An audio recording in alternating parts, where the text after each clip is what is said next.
De toutes les choses, celles que je préfère sont les livres. Mon père avait une grande bibliothèque et chaque fois que je le pouvais, j'essayais d'assouvir ma passion pour la lecture. Être antisocial dans un monde rempli de gens conformistes est un signe d'intelligence.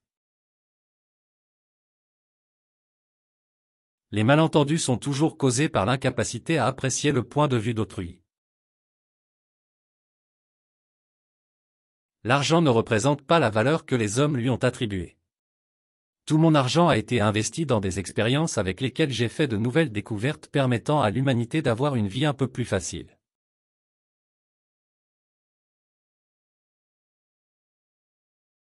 Laissez à l'avenir le soin de dire la vérité et d'évaluer chacun en fonction de son travail et de ses réalisations. Le présent est le leur, le futur, pour lequel j'ai vraiment travaillé, est le mien.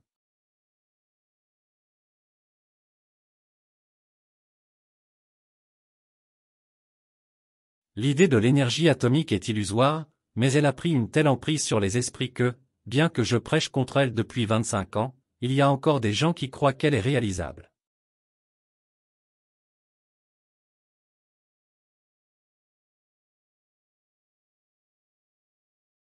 Les scientifiques d'aujourd'hui ont substitué les mathématiques aux expériences, et ils s'égarent d'équation en équation, pour finalement construire une structure qui n'a aucun rapport avec la réalité.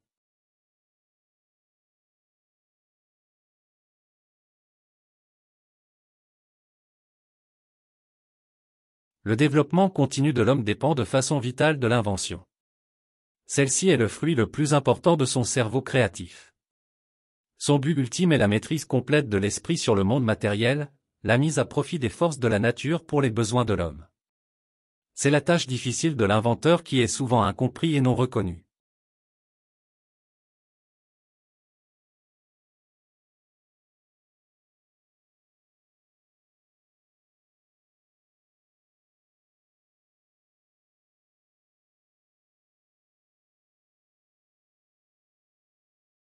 On m'attribue le mérite d'être l'un des plus grands travailleurs et peut-être le suis-je, si la pensée est considérée comme un équivalent du travail, car j'y ai consacré presque toutes mes heures d'éveil. Mais si l'on interprète le travail comme une activité définie dans un temps déterminé et selon une norme rigide, alors je suis peut-être le pire des paresseux. Tout effort imposé demande un sacrifice de l'énergie vitale. Je n'ai jamais payé un tel prix. Au contraire, je me suis épanoui dans mes pensées.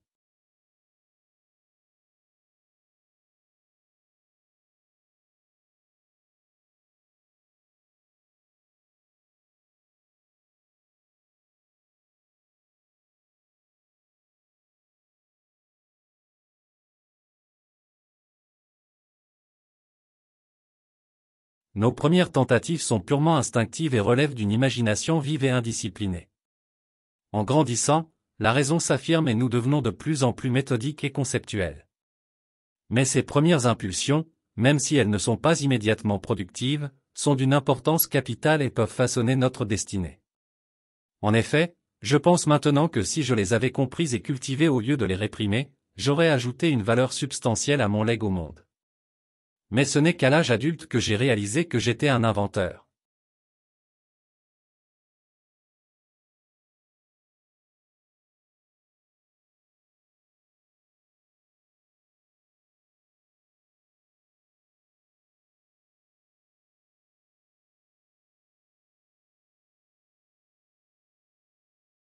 Si vous voulez trouver les secrets de l'univers, pensez en termes d'énergie, de fréquence, d'information et de vibration. Les malentendus sont toujours causés par l'incapacité à apprécier le point de vue d'autrui. Le don de la force mentale vient de Dieu, être divin, et si l'on concentre son esprit sur cette vérité, nous devenons accordés, comme un instrument, avec ce grand.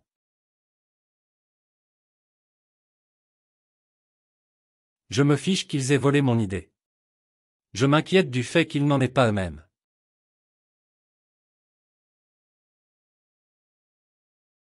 Si votre haine pouvait être transformée en électricité, cette dernière éclairerait le monde entier.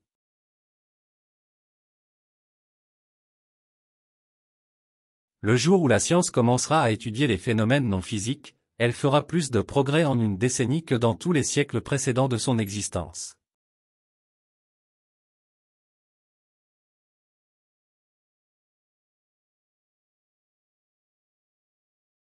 Dès l'enfance, j'ai été contraint à concentrer mon attention sur moi-même.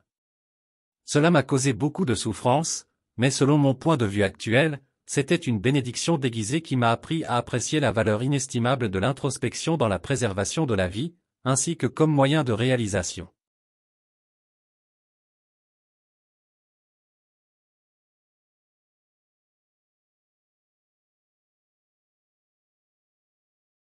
Laissons l'avenir dire la vérité, et évaluer chacun en fonction de son travail et de ses accomplissements. Le présent est à eux, le futur, pour lequel j'ai réellement travaillé, est mien.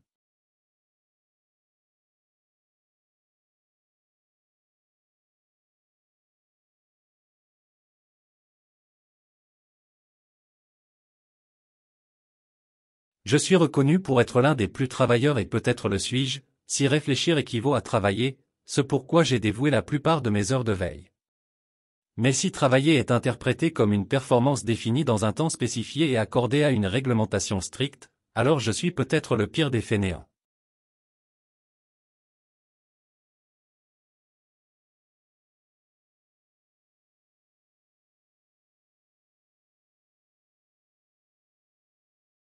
Aujourd'hui les scientifiques ont substitué les mathématiques aux expériences, alors ils errent d'équation en équation, créant éventuellement une structure qui n'a aucun lien avec la réalité.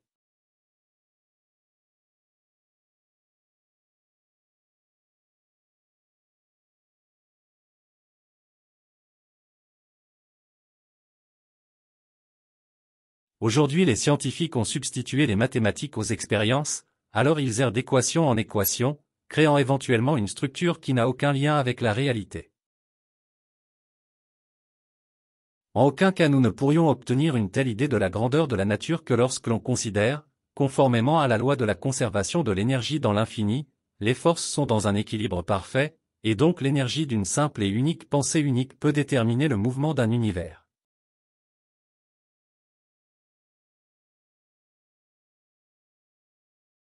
Les grands moments naissent des grandes opportunités.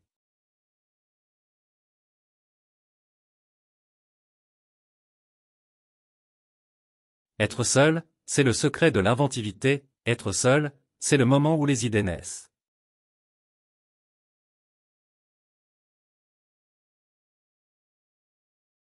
Bien que libres de penser et d'agir, nous sommes tenus ensemble, comme les étoiles dans le firmament, avec des liens inséparables. Ces liens ne peuvent être vus, mais nous pouvons les sentir.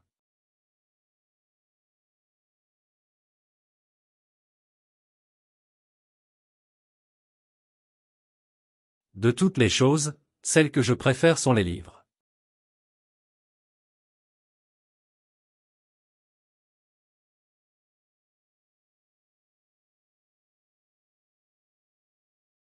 L'instinct est quelque chose qui transcende la connaissance. Nous avons sans aucun doute, certaines fibres plus fines qui nous permettent de percevoir les vérités quand la déduction logique, ou tout autre effort volontaire du cerveau, est futile.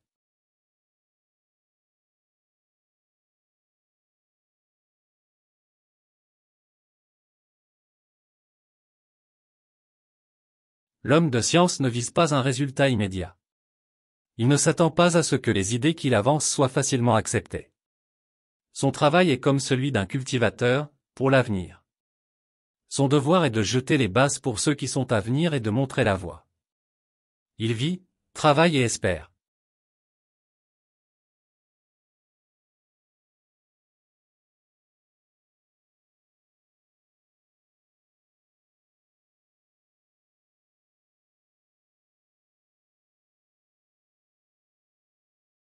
Ce que nous désirons maintenant est un plus proche contact et une meilleure compréhension entre les individus et les communautés partout sur Terre, ainsi que l'élimination de l'égoïsme et de l'orgueil qui sont toujours sujets à plonger le monde dans la barbarie primitive et les conflits.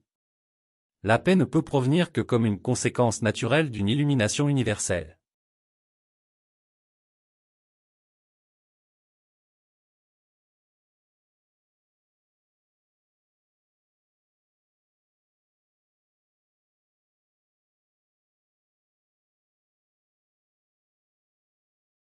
Ce qu'un homme appelle Dieu, un autre l'appelle les lois de la physique.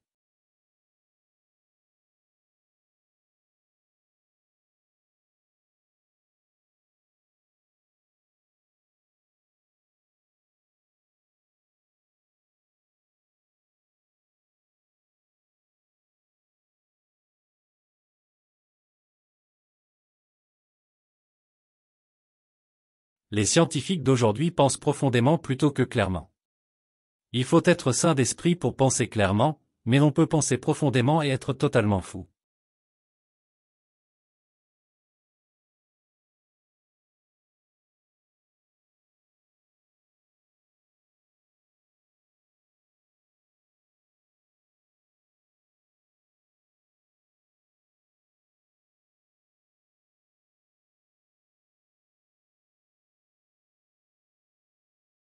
La nourriture accroît la masse, la paix diminue la résistance, et le travail accroît la force qui accélère le mouvement humain.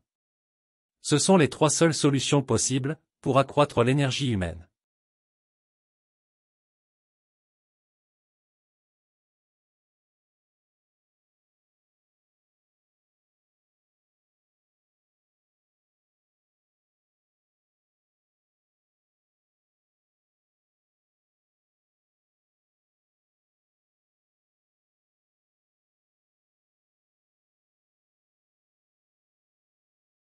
Je pense qu'aucun frisson pouvant traverser le cœur d'un humain n'est comparable à ce que ressent un inventeur lorsqu'une création de son esprit se réalise avec succès.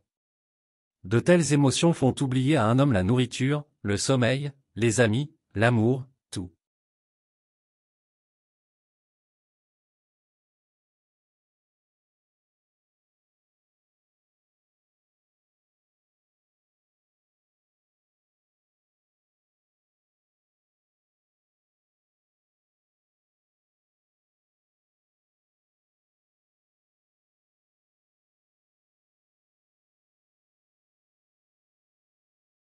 Les inventeurs n'ont pas de temps pour la vie conjugale.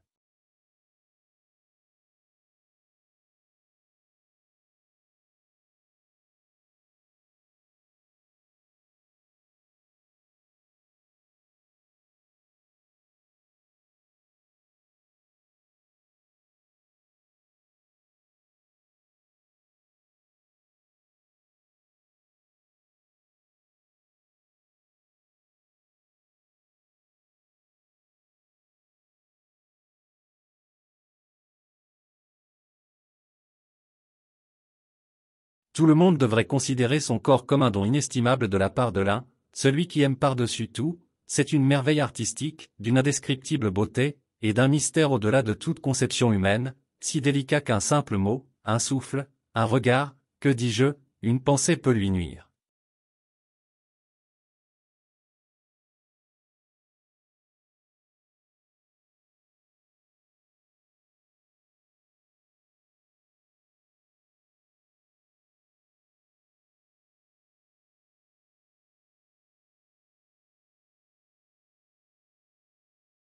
La nature peut atteindre le même résultat à bien des égards. Dans le monde des organismes, dans la vie, une impulsion a commencé à créer, à certains moments, peut-être, à la vitesse de la lumière, à d'autres moments aussi, si lentement que pendant très longtemps cela semblait immobile, traversant des processus d'une complexité inconcevable pour les humains. Mais sous toutes ses formes, à chacune des étapes, son énergie a toujours et à jamais été intégralement présente.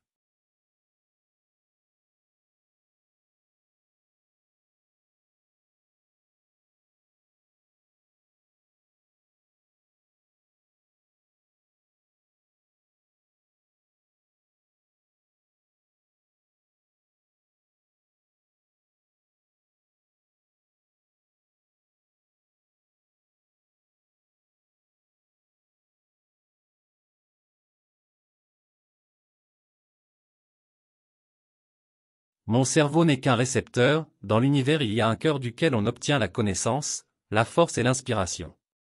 Je n'ai pas pénétré dans les secrets de ce cœur, mais je sais qu'il existe.